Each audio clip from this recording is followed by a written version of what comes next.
लोग क्या कहेंगे दोस्तों, लोगों की बातों पर ध्यान मत दो। जितने लोग हैं उतनी बातें होती हैं।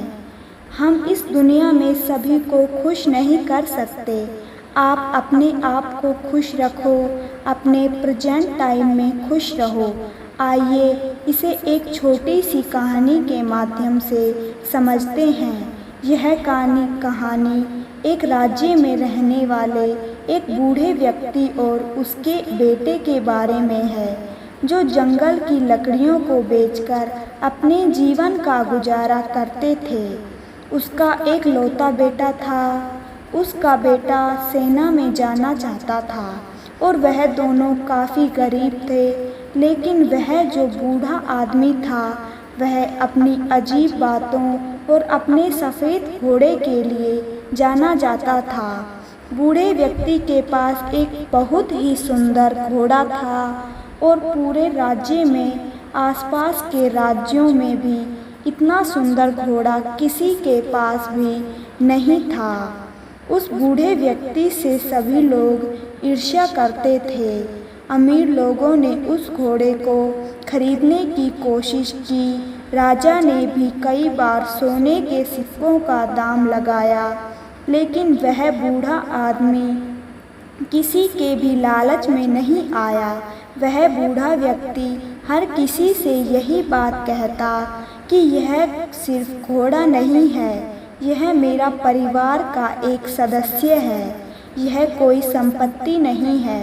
मैं पैसे के लालच में आकर अपने परिवार के सदस्यों को कभी नहीं बेच सकता।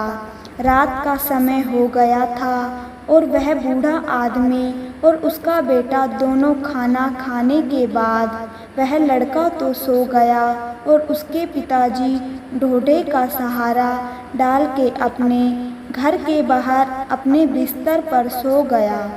अगली सुबह जब वह बूढ़ा आदमी अस्तबल में घोड़े को लेने गया तो बूढ़े आदमी ने देखा कि घोड़ा अस्तबल में नहीं है। बूढ़े आदमी ने उस घोड़े को बहुत तलाशा, लेकिन लोगों से भी पूछताछ की, लेकिन वह घोड़ा किसी को उस घोड़े के बारे में नहीं पता था। बूढ़ा आदमी काफ़ी परेशान हो गया।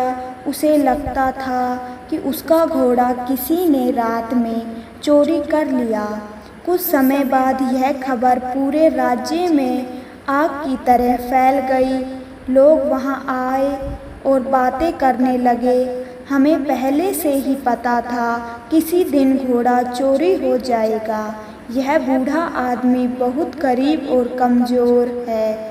वह ऐसे अनमोल घोड़े की रक्षा कैसे कर सकता है? उन भीड़ में से एक आदमी ने हंसते हुए कहा, घोड़े के जाने का सदमा आप बर्दाश्त नहीं कर सकते। आपको बहुत दुख हुआ है। वह घोड़ा इकलौता आपकी कमाई का जरिया था। आपका इससे बुरा भाग्य और क्या हो सकता है? अगर आप घोड़े को पहले ही राजा को बेच देते तो आपको अच्छी रकम मिल जाती और आप अपना बुढ़ापा आराम से गुजारते। बूढ़े व्यक्ति ने किसी की बात का कोई जवाब नहीं दिया। उसने बस इतना ही कहा, जो कुछ भी है सब ठीक है, तो सिर्फ इतना है कि घोड़ा अस्तबल में नहीं है, बाकी जो होगा देखा जाएगा। इस घटना के करीब 2 महीने बाद रात को वह बूढ़ा आदमी अकेला अपने घर के दरवाजे पर बैठा था। तभी अचानक रात को घोड़ा वापस आ गया। घोड़े को वापस देखकर वह बूढ़ा आदमी बहुत खुश था। उसने सोचा कि घोड़ा चोरी नहीं हुआ था, वह जंगल में भाग गया था। लेकिन आश्चर्य की बात यह थी कि घोड़े के साथ उस नस्ल के 15 और घोड़े आ गए थे। फिर अगली सुबह यह खबर पूरे राज्य में जंगल की आग की तरह फैल गई। लोग इकट्ठा होने लगे और उस बूढ़े व्यक्ति से बोले, आप सही थे, घोड़े का जाना कोई दुर्भाग्य नहीं था, यह तो आपके लिए एक वरदान साबित हुआ। आपके पास अभी एक नहीं 15 और घोड़े हैं। आपकी किस्मत अब बदल चुकी है, अब आप घोड़ों के व्यापारी बन सकते हैं। वह बूढ़ा आदमी शांत रहा और बोला, सच तो यह है कि घोड़े के साथ 15 और घोड़े आ गए हैं। जो कुछ भी है सब ठीक है, आगे जो होगा देखा जाएगा। उस बूढ़े व्यक्ति के बेटे ने जंगली घोड़ों को वश में करना सीखना शुरू किया, लेकिन घोड़े जंगली थे तो जल्दी वश में नहीं आ रहे थे। लेकिन सिर्फ 3 दिन के बाद उसका जंगली घोड़ों पर बैठकर घोड़ों को वश में करने का प्रयास कर रहा था, पर वह घोड़े से नीचे गिर गया और उसे काफ़ी जख्म भी लगे और उसके पैर की हड्डियां टूट गई। बूढ़े व्यक्ति ने देखा कि उसका बेटा नीचे गिर पड़ा और वह दर्द से चिल्ला रहा है, और फिर कुछ लोग उसे वैद्य जी के पास ले गए।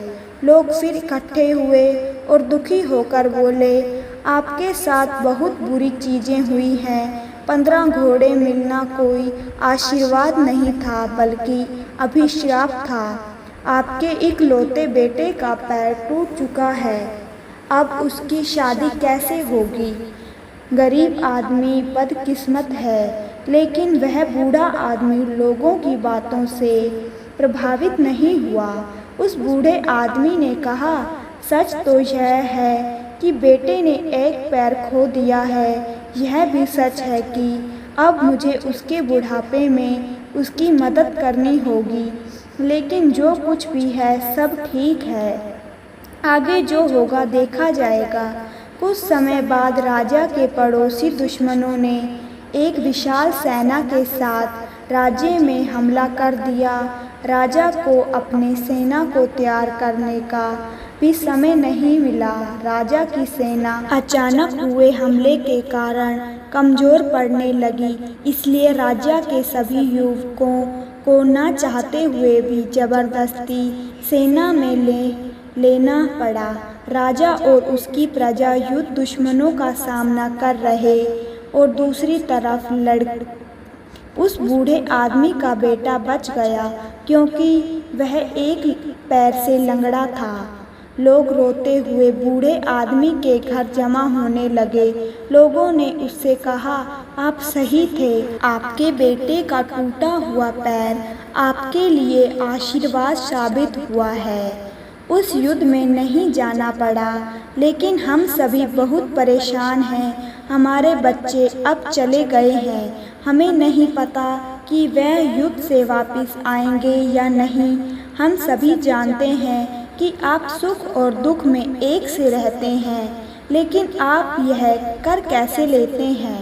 बूढ़े व्यक्ति ने कहा, सबसे पहले सच को समझो। सच सिर्फ इतना है कि तुम्हारे बेटे मातृभूमि की सेवा करने गए हैं। शायद यह तुम्हारी इच्छा नहीं थी, फिर भी वह चले गए। यह दुर्भाग्य है या सौभाग्य कोई नहीं जानता।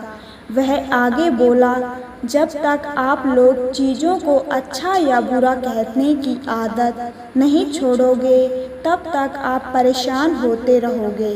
भाग्य की देखभाल क्यों करनी है? अगर करना ही है तो अपने कर्मों का ध्यान रखें, अपने विचारों का ध्यान रखें और खुशी से जीवन जीते रहें।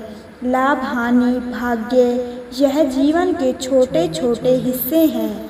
जिस तरह आप एक लाइन को पढ़कर पूरी किताब नहीं समझ सकते, उसी तरह आप एक घटना के आधार पर यह कैसे तय कर सकते हैं कि जीवन अच्छा है या बुरा है। जो हमारे नियंत्रण में नहीं है, हम उसके बारे में राय बनाते हैं और अर्थहीन निर्णय लेकर परेशान हो जाते हैं। जीवन की छोटी छोटी घटनाओं के बारे में निष्कर्ष निकालने के बजाय वर्तमान पल में रहें। जीवन इसी वर्तमान में है और खुशी भी है। और अपना काम करते रहें। आपको इस बात पर ध्यान देने की ज़रूरत नहीं है कि लोग क्या कहते हैं, भले ही वह आपके बारे में अच्छा या बुरा बोल रहे हों। यदि आप इस बात पर ध्यान देते हैं कि लोग क्या कहते हैं, तो आपका मन अपने आप बेचैन होने लगता है। इसलिए आपको अपने जीवन के महत्वपूर्ण कार्यों पर ध्यान देना चाहिए, जो आपको हमेशा आंतरिक खुशी देगा। बूढ़े आदमी के शब्दों ने लोगों को सोचने पर मजबूर कर दिया। शायद बूढ़ा सही था। लोगों को अपने बेटों की फिक्र तो थी ही, लेकिन अब उन्हें यह उम्मीद भी थी कि वह युद्ध जीतकर वापस जरूर आएंगे। साथ ही उन्होंने यह भी समझ लिया था कि जीवन में हर घटना का एक कारण होता है और अच्छे या बुरा फैसला समय के साथ बदल सकते हैं। सबसे ज़रूरी है कि वर्तमान में जीना और अपना कर्म करते रहना। उसके बाद करीब 2 दिन बाद राजा यह युद्ध जीत गया, लेकिन उस युद्ध में काफ़ी सैनिक और नौजवान घायल हो चुके थे। सब लोग उन्हें वापस देखकर बहुत खुश थे और वह बूढ़ा आदमी और उसका बेटा दोनों वर्तमान में आराम से जीने लगे। दोस्तों, इस कहानी से हमें यह सीख मिलती है कि लोगों की बातों पर ध्यान मत दो। जितने लोग हैं उतनी बातें होती हैं और हम इस दुनिया में सभी को खुश नहीं कर सकते। अपने आज में खुश रहो, अपने प्रेजेंट टाइम में खुश रहो। इसलिए जो आपको सही लग रहा है, जिसमें आपका फ़ायदा है, उस बात का अपने दिमाग के आधार पर सही फैसला लो। लोग आज कुछ कहते हैं तो कल कुछ कहते हैं, और इसलिए हमें लोगों पर नहीं बल्कि अपने काम पर ध्यान देना है, अपनी मंजिल पर ध्यान देना है और आगे बढ़ते रहना है।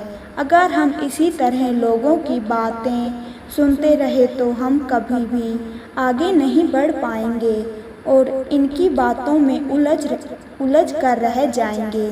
दोस्तों, आपने आज के इस वीडियो से क्या सीखा, वह मुझे आप कमेंट में बता सकते हैं। इसी के साथ मैं उम्मीद करती हूँ कि आपको आज की वीडियो पसंद आई होगी, तो इस वीडियो को उस इंसान को शेयर करें जिससे यह कहानी सुनने की ज़रूरत है।